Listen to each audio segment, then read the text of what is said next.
Today, worksheet 3 of direct and inverse variation. Worksheet 3. इसमें आपको ये नहीं मालूम है कि कौन डायरेक्ट है कौन इन्वर्स है, कंबाइंड है। इसलिए आपको क्वेश्चन पढ़ करके ही समझना है और यही रहेगा क्वेश्चन में। क्वेश्चन में ये तो नहीं दिया रहेगा कि डायरेक्ट है कि इन्वर्स है, आपको पढ़ करके समझना है। इसलिए worksheet 3 is very important for exam point of view. Exam point of view से वर्कशीट 3 बहुत इंपॉर्टेंट है। आपको दो चूज करना है, एक वेरिएबल कौन एक्स है कौन वाई है, और दूसरा वेरिएशन डायरेक्ट है या इन्वर्स है। जैसे क्वेश्चन नंबर 1 हम क्वेश्चन पढ़ते हैं और उसके बाद आपसे बताते हैं। आपके पास बुक है तो बुक भी आप आगे में रखिए और देखिए हम पढ़ रहे हैं, उसको समझिए।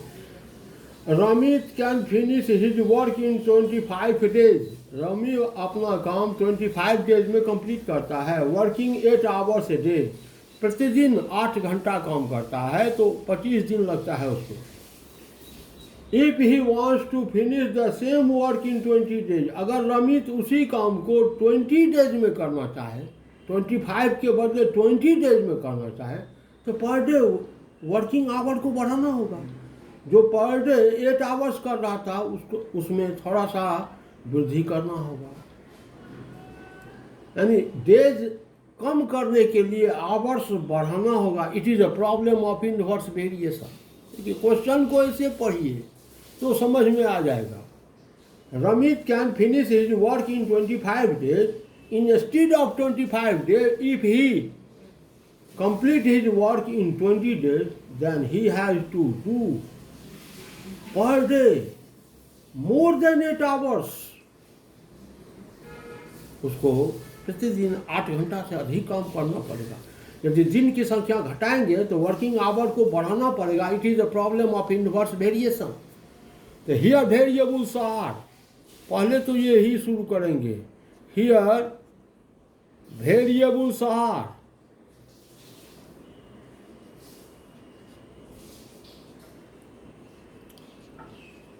क्या है? तो number of days,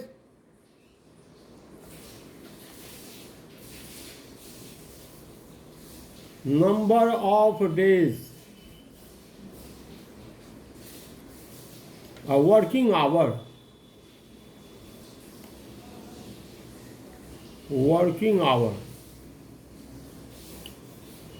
number of days depends on working hour। Per day जितना घंटा काम करेगा उतना कम या ज़्यादा दिन लगेगा। यानी number of days depends on working hour. So it is variable Y. Number of days it is variable Y, working hour it is variable X. और फॉर्मेट बनाइए।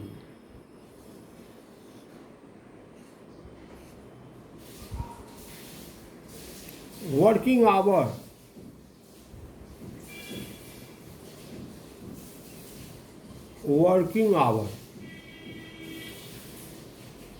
Variable X, number of days,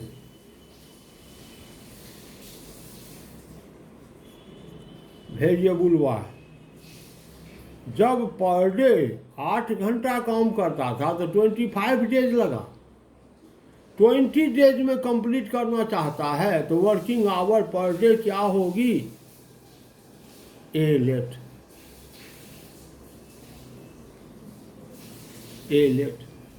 since x is in inverse variation to Y, working hour और number of days.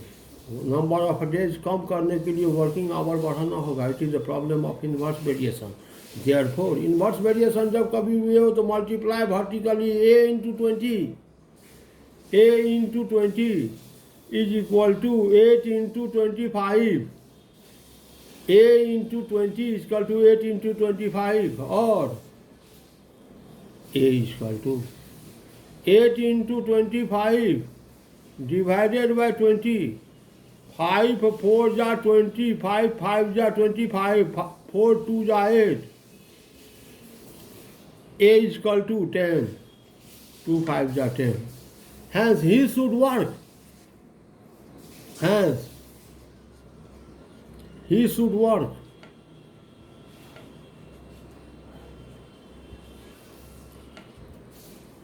Ten hours daily to complete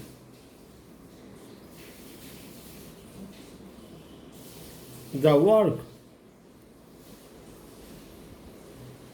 in 20 days. 20 दिन में वह काम समाप्त करने के लिए, to complete the work in 20 days, 20 दिन में काम समाप्त करने के लिए he should work 10 hours daily, उसको 10 घंटा पर डे काम करना होगा। देखिए हम कैसे बनाए हैं, आपको भी वैसे ही प्रैक्टिस करना होगा। चलिए आइए now question number 2।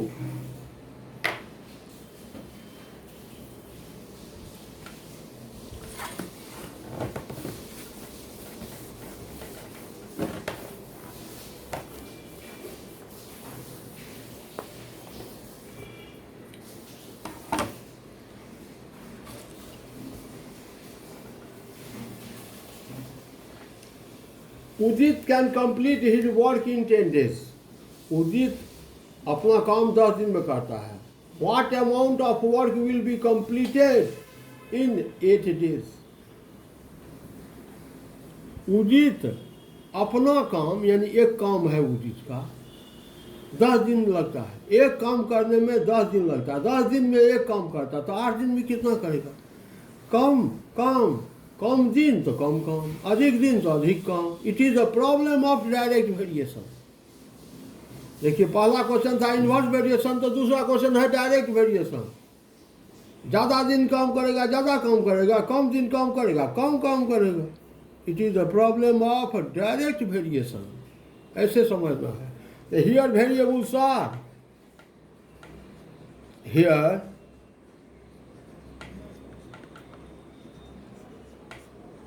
Variables are क्या है? Number of days, number amount of work. Number of days, amount या पार्ट ऑफ वर्क। अमाउंट नहीं लिखा जाता है, part of work. Part of work depends on number of days. जितना ज़्यादा दिन काम करेगा उतना ज़्यादा काम करेगा। तो part of work depend on number of days. So number of days it is variable X, part of work it is variable Y. ये एक्स और वाई बहुत कॉन्फिडेंस की चीज़ है। जनरली इसको बहुतों नहीं समझ पाता है। हम बार बार हर एक क्वेश्चन में एक्स और वाई पर कॉन्फिडेंस आपका बढ़ा रहे हैं। इसको समझिए, जो वेरिएबल एक्स कौन है, वेरिएबल वाई कौन है। जो डिपेंडेंट है वह वेरिएबल वाई है, जो इंडिपेंडेंट है वह वेरिएबल एक्स है। डिपेंडेंट और इंडिपेंडेंट को पहचानिए। अब आइए फॉर्मेट बनाइए।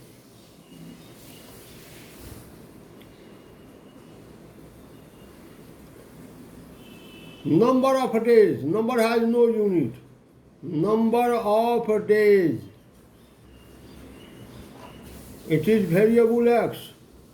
Part of work, part of work, it is variable y. Number of days, 10 days, one work, complete work, one part and complete. One का मतलब हुआ कंप्लीट। 10 दिन में एक काम पूरा करता है, वन। तो 8 डेज में how many part of work has been completed? 8। Since x is in direct variation to Y. देखिए question number 2 direct variation, question number 1 inverse variation. यही है मेन प्रैक्टिस। एग्जाम में आपका क्वेश्चन जो रहेगा उस पर ये लिखा नहीं देगा कि डायरेक्ट है कि इन्वर्स है। आपको क्वेश्चन पढ़ करके ही समझना है कि डायरेक्ट का है या कि इन्वर्स का है। अगर है डायरेक्ट का बना दिए इन्वर्स में तो गलती हो गया, अगर है इन्वर्स का बना दिए डायरेक्ट में तभी गलती हो जाएगा।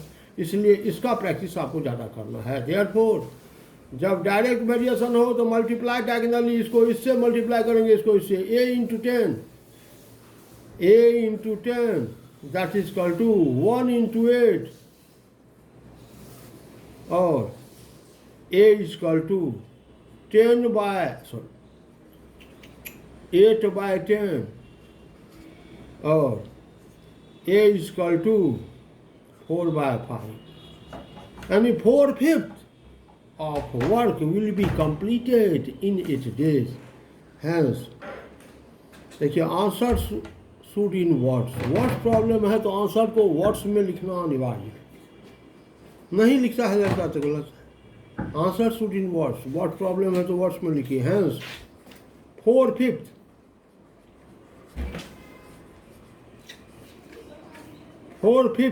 of the work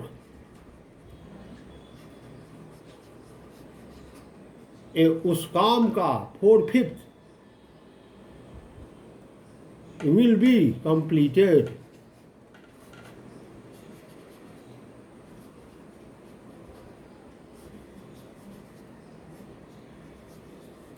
in 8 days, 8 दिनों में 4/5 भाग, 4/5 का मतलब कितना हो गया? 80%, 80% काम होगा 8 दिन में। ये था क्वेश्चन नंबर 2। अब आइए क्वेश्चन नंबर 3 में देखते हैं।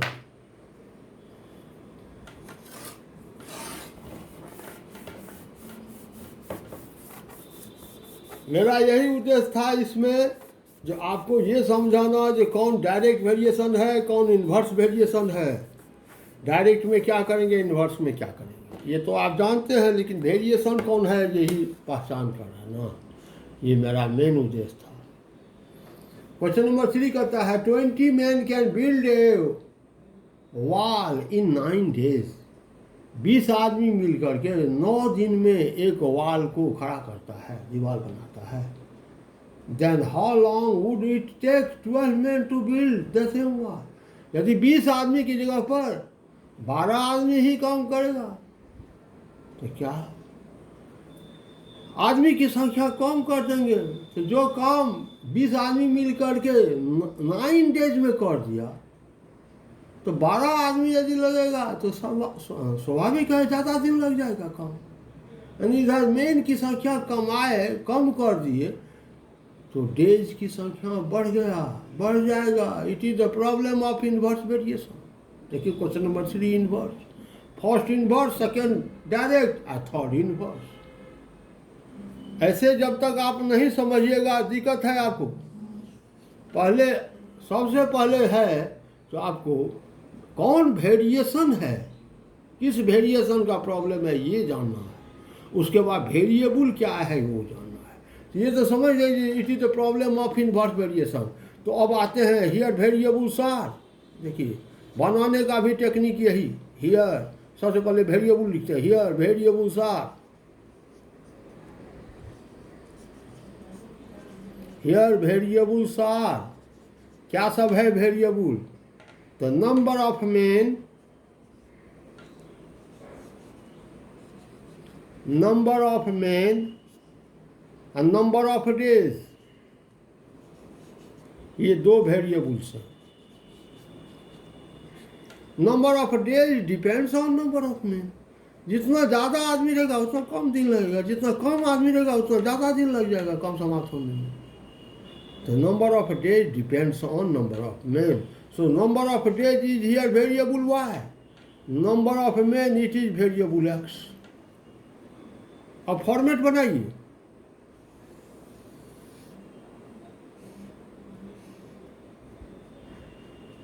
फॉर्मेट बनाइए। फॉर्मेट बना रहे हैं तो पहले वेरिएबल एक्स लिखते हैं, number of men, number of men it is variable X, number of days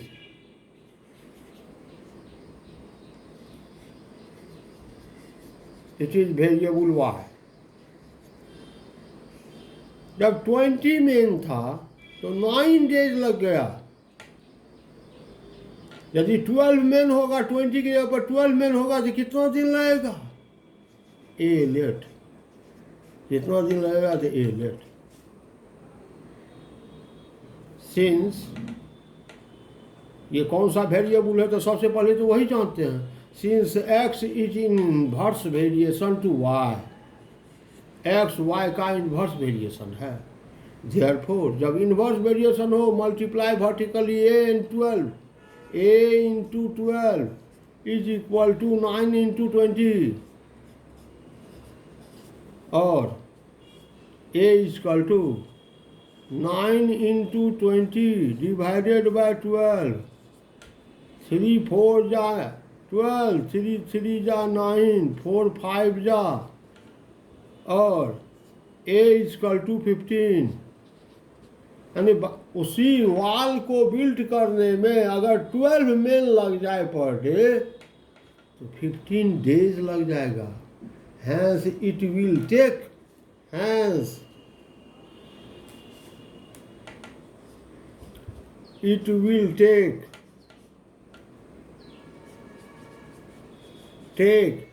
15 days to build the wall. 15 days to build the wall.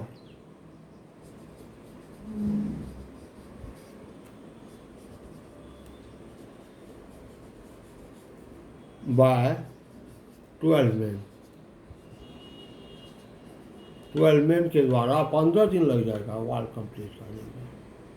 It is देखिए कैसे बनाए, कैसे बनाए हैं इसको देखिए एक बार। Now comes to question number 4।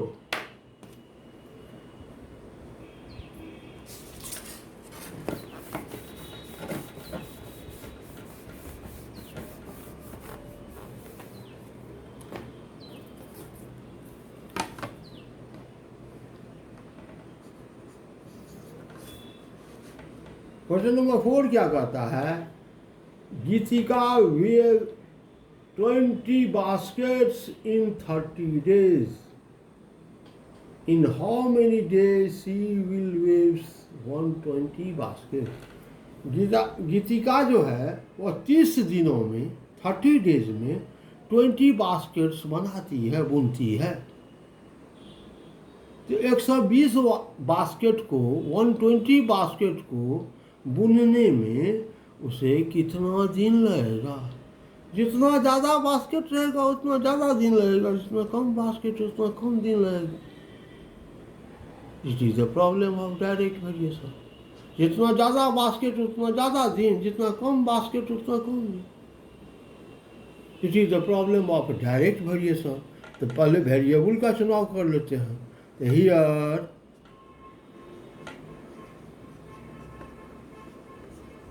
Variables are, क्या सब है वेरिएबल? तो number of days and number of baskets. Number of days,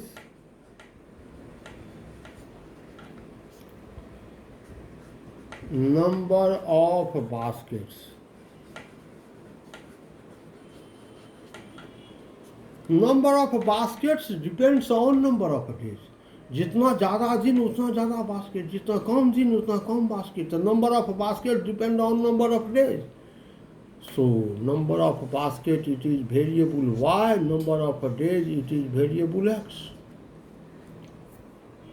अब फॉर्मेट बनाइए।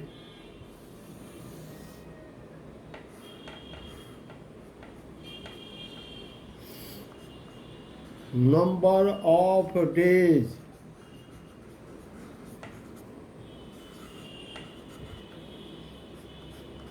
number of basket,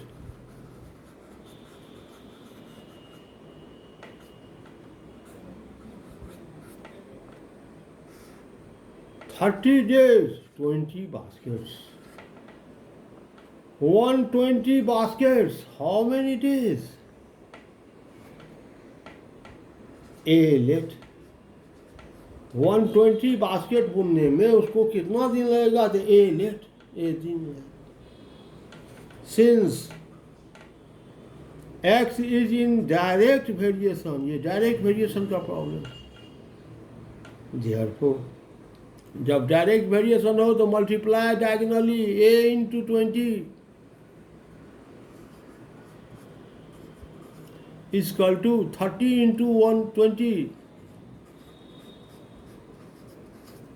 और a equal to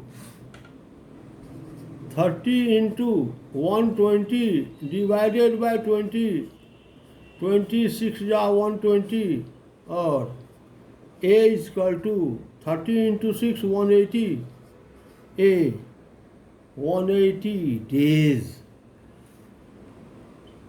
Hence it will take 180 days. Hence it will take 180 days to wave 120 baskets.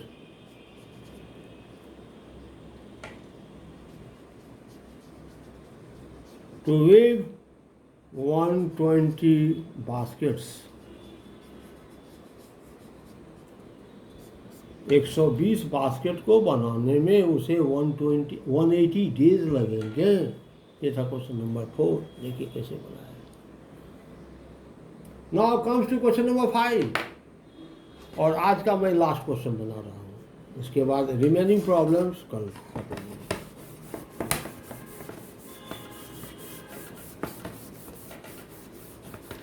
इस तरह से आपको भी practice करना होगा। आप नहीं कीजिएगा, आप समझ गए लेकिन प्रैक्टिस तो करना है। प्रैक्टिस नहीं कीजिएगा तो फिर दिक्कत।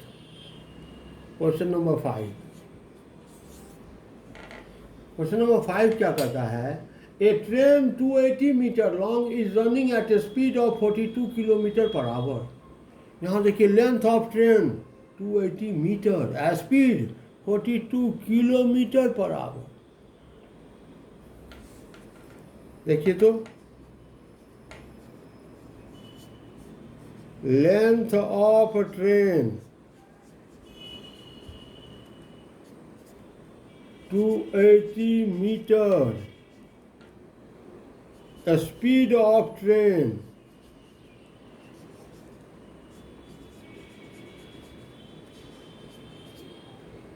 42 किलोमीटर पर आवर।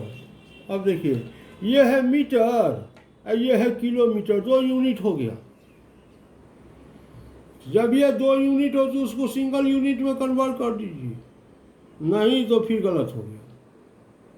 ये मीटर और ये किलोमीटर 2 यूनिट है, तो इसको किलोमीटर पर आवर को मीटर में कन्वर्ट करिए। 42 इंटू 5/18, 5/18 से मल्टीप्लाई कर दीजिए तो ये हो गया मीटर पर सेकेंड। देखिए मीटर मीटर आगे आए कि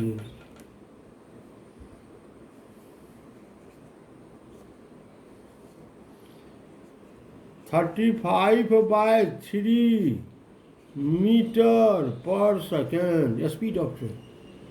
कहता है a train 280 metre long is running at a speed of 42 kilometre per hour. How much time it will take to pass a man standing on the platform. यदि एक आदमी एक प्लेटफॉर्म पर खड़ा है तो इस आदमी को पास करने में ट्रेन को कितना समय लगेगा? The distance covered in passing a point, that is equal to length of train.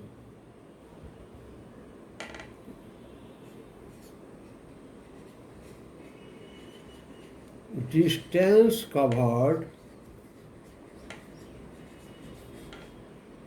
in passing a main, यानी a one point, in passing one point, एक पॉइंट को पास करने में, in passing a man, in passing one point, distance covered in passing a man, that is equal to length of train length of a train, that is equal to 280 meters. तो time how much, time क्या रहेगा, time taken what, time taken what, time कितना है, तो format बनाइए distance time से, format बनाइए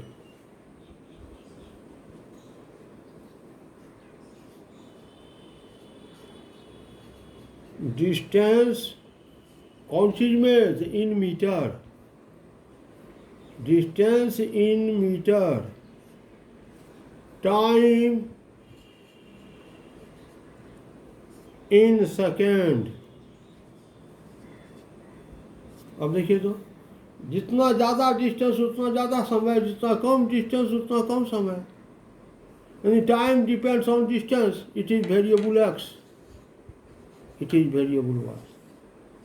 जितना ज़्यादा डिस्टेंस उतना ज़्यादा समय, जितना कम डिस्टेंस उतना कम समय, it is the problem of direct variation. Since x is in direct variation to y. अब आइए सबसे पहले यहाँ पर फॉर्मेट जो बनाए हैं इसको ध्यान से देखिए। पहला में हमेशा स्पीड से लेंगे, स्पीड ऑफ ट्रेन 35/3 मीटर पर सेकेंड, यानी 35/3 मीटर इन 1 सेकेंड, पर सेकेंड का मतलब हुआ इन 1 सेकेंड। डिस्टेंस 35/3 इन 1 सेकेंड। कुछ आदमी ऐसे भी करेगा 35 मीटर इन 3 सेकेंड, वो भी सही, या 35/3 मीटर इन 1 सेकेंड, वो भी सही, दोनों चलेगा जैसे आपको अच्छा लगे। 35 मीटर इन 1 सेकेंड लिख सकते हैं, या 35/3 मीटर इन 1 सेकेंड, या 35 मीटर इन 3 सेकेंड, जो अच्छा लगे। पहला हमेशा ये लेंगे हम स्पीड से लेंगे, और दूसरा distance cover 280 metre in how much second time, तो टी लेट 280 मीटर क्रॉस करने में कितना समय, तो t second let. Since x is in direct variation to y, therefore जब डायरेक्ट वेरिएशन हो तो multiply diagonally t into 35/3 equal to 1 into 280, 3 से मल्टीप्लाई 35 से डिवाइड, और t इक्वल टू 280 इंटू 3/35, 35 8 जा, यानी t equal to 24 seconds, and hence it will take 24 seconds to pass a man standing at platform. Hence it will take 24 seconds to pass.